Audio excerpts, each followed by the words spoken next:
महापुरुष अच्युतानंद दास ने अपने लेखों में यह स्पष्ट किया है कि 2025 से 26 के दौरान विश्व एक महाविनाश का गवाह बनेगा। यह विनाश किसी साधारण युद्ध की तरह नहीं होगा, बल्कि यह महाप्रलय के समान होगा, जिसमें पूरी मानव सभ्यता हिल जाएगी। इस युद्ध में बड़े बड़े देशों की सेनाएं आमने सामने होंगी और परमाणु अस्त्रों के प्रयोग से विश्व में भारी तबाही होगी। उनके अनुसार इस युद्ध की शुरुआत कुछ छोटे संघर्षों से होगी, लेकिन बाद में यह एक वैश्विक युद्ध का रूप ले लेगा। इस युद्ध में कई राष्ट्र पूरी तरह नष्ट हो जाएंगे और जो बचेंगे वे गंभीर रूप से प्रभावित होंगे। यह युद्ध केवल राजनीतिक और भौगोलिक सत्ता संघर्ष का परिणाम नहीं होगा, बल्कि यह धर्म और अधर्म की अंतिम लड़ाई भी होगी। महापुरुष अच्युतानंद दास ने यह भी लिखा है कि जब मीन राशि में शनि का प्रवेश होगा, तब बड़े स्तर पर उथल पुथल होगी। शनि का प्रभाव जब कन्या लग्न में पहुंचेगा, तो वह संहारक रूप में रहेगा। शनि का प्रभाव जब शनि की महादशा पृथ्वी पर आती है, तो बड़े स्तर पर परिवर्तन होते हैं।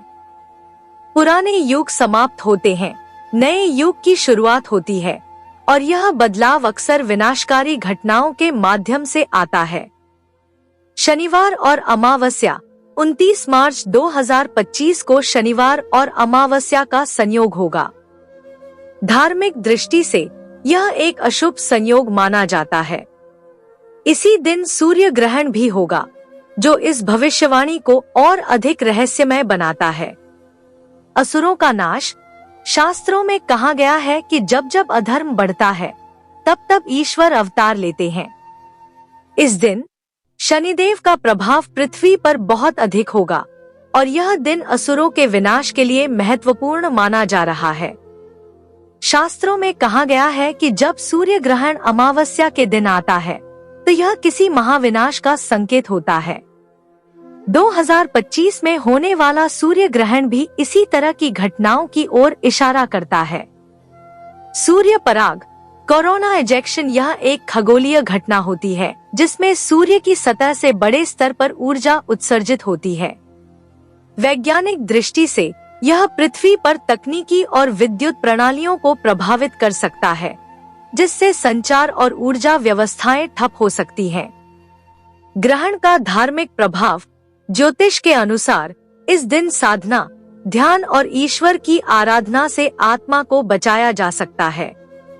अच्युतानंद दास ने लिखा है कि इस युद्ध से पहले एक भयंकर महामारी फैलेगी, जिसमें करोड़ों लोगों की मृत्यु होगी। WHO की चेतावनी। हाल ही में विश्व स्वास्थ्य संगठन WHO ने भी कहा है कि भविष्य में कोरोना से भी अधिक भयंकर बीमारी आने वाली है, जिससे करोड़ों लोग मर सकते हैं। भविष्यवाणी की पुष्टि। अच्युतानंद दास ने यह पहले ही लिख दिया था कि पृथ्वी पर एक ऐसी महामारी आएगी जो जनसंख्या का बड़ा हिस्सा समाप्त कर देगी। महापुरुष अच्युतानंद दास ने भविष्यवाणी की है कि यह महाविनाश केवल विनाश के लिए नहीं हो रहा, बल्कि यह कलियुग के अंत और सत्ययुग की शुरुआत का संकेत है। चैत्र शुक्ल प्रतिपदा और नवरात्रि। 2025 में महाविनाश के दिन चैत्र शुक्ल प्रतिपदा और नवरात्रि का प्रथम दिन होगा। यह हिंदू नववर्ष की शुरुआत भी होगी और इसे एक नए युग की शुरुआत माना जाएगा। माँ दुर्गा का संहारक रूप। इस दिन माँ दुर्गा शक्ति के रूप में प्रकट होंगी और अधर्म का नाश करेंगी। यह वही दिन होगा जब भगवान कल्कि अपने धर्म युद्ध की शुरुआत करेंगे। महापुरुष अच्युतानंद दास ने लिखा है कि इस विनाशकारी युद्ध के बाद पृथ्वी पर 64 करोड़ लोग ही बचेंगे। वर्तमान में विश्व की जनसंख्या लगभग 850 करोड़ है, जिसका अर्थ यह होगा कि लगभग 3/4 लोग इस विनाश में समाप्त हो जाएंगे। भारत में कितने लोग बचेंगे? वर्तमान में भारत की जनसंख्या लगभग 150 करोड़ है। भविष्यवाणी के अनुसार भारत में केवल 33 करोड़ लोग ही बचेंगे। भविष्य पुराण में भी लिखा गया है कि जब पृथ्वी पर अधर्म बढ़ेगा, तब भगवान जगन्नाथ, भगवान विष्णु, अपनी कृपा से पंच सखा के माध्यम से मनुष्यों को सतर्क करेंगे। भगवान जगन्नाथ ने क्या कहा? भगवान जगन्नाथ के अनुसार केवल वही लोग बचेंगे जो धर्म का पालन करेंगे और भक्ति में लीन रहेंगे।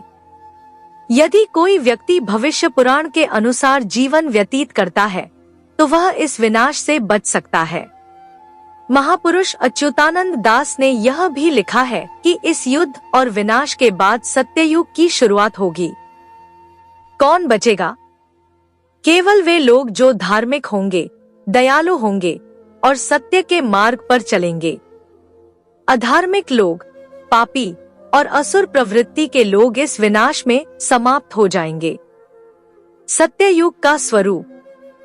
यह युग पूरी तरह से धर्म और सत्य पर आधारित होगा। इसमें कोई भ्रष्टाचार, अधर्म या अन्याय नहीं होगा।